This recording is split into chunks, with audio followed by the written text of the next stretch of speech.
Assalamu alaikum wa rahmatullahi wa barakatuh.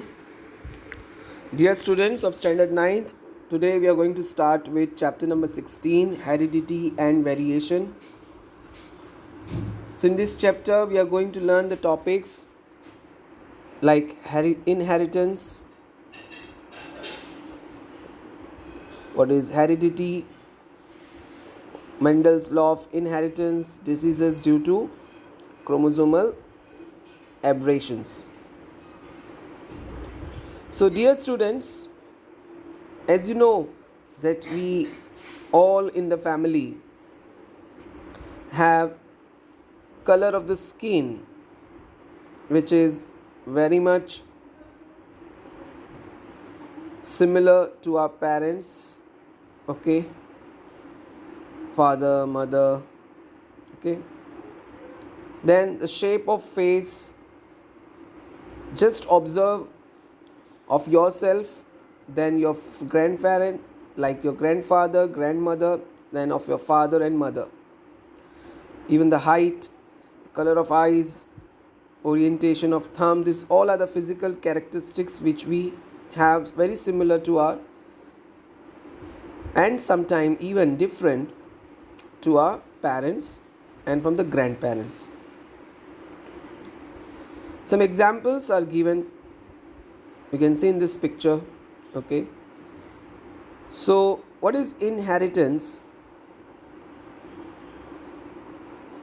Inheritance means the branch of biology which studies the transfer of characteristics of organisms from one generation to the next, and genes in particular. So this is called genetics. So that branch of biology where we study the transfer of characteristics of organisms from one generation to the next is called as genetics, and when the characters are transferred, that is called as inheritance of characters. So here new progeny is formed through the process of reproduction. New progeny means young ones. Except for a few minor differences, the offspring show great similarity with parents.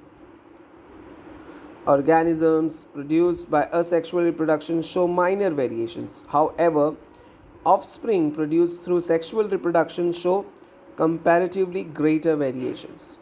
Okay, so there are two types of reproduction: asexual reproduction, sexual reproduction. So the one which are produced through asexual reproduction, they show minor variation, means little differences from their parents, whereas those offspring, those young ones produced from or by sexual reproduction, they show greater variations.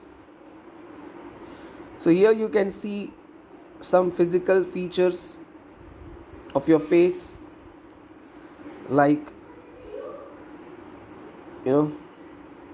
your face, how you look like, then the nose, the lips, here the attachment of earlobe, some have free earlobes. Then there are hairline, you can see some have the hairline with depressions or the pointed one at the center, some have the smooth hairline. So these all are the differences we see in our facial features. Now what is heredity?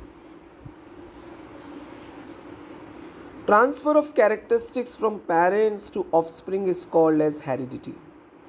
So when the characters are transferred from one parent or from one generation to the other, this is known as heredity, and it is due to heredity that puppies are similar to dogs, squabs are similar to pigeons, and infants are similar to humans. So of one particular species of the animals, they are very similar, the young ones are very similar to their parents. Okay, the examples which are given: puppies, the young ones of dogs; squabs, the young ones of pigeons; infants, the young ones of human beings. They look very similar in all the physical characters to their parents. Now how these traits, the characters, are inherited and how they are expressed, let us understand.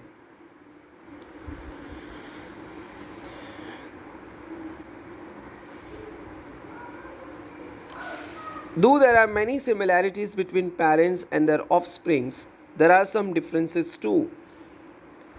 These similarities and differences are all the effect of heredity. Now, let us understand the mechanism of heredity. Information necessary for protein synthesis in the cell is stored in DNA. DNA is a part of chromosome.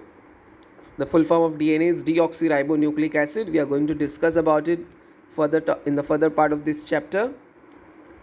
The segment of DNA which contains all the information for synthesis of a particular protein is called gene.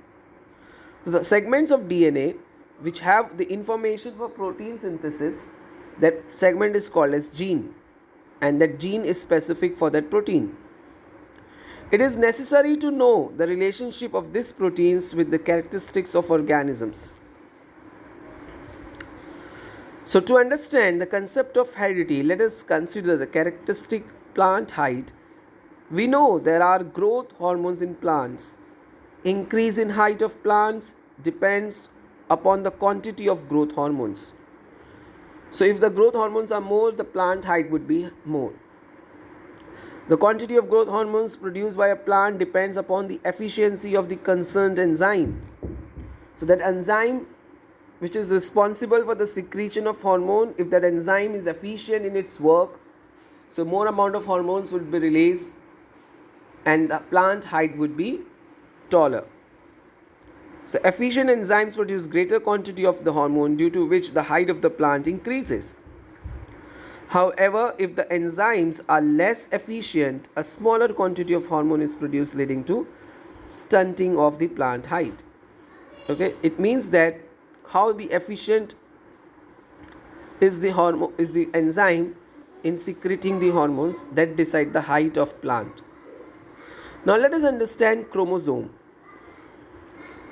Chromosomes are the part, as it is told to you, present in the nucleus. The structure in the nucleus of cells that carries hereditary characters is called as chromosome. It is made up of mainly two nucleic acids and proteins. During cell division, chromosomes can be clearly seen under compound microscopes. Genes which contain the information about hereditary characters in coded form are located on chromosome. Each species has a specific number of chromosomes. So this is one of the typical chromosomes shown here. So each chromosome is made up of DNA and it appears dumbbell shape midway during the cell division. How it appears? Dumbbell shape.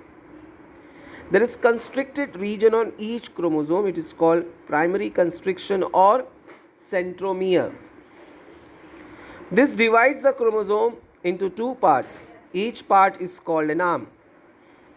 The centromere has a specific position in each chromosome. Depending upon this, there are 4 types of chromosome.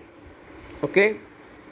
So students, I hope you got about chromosomes, how chromosomes look like.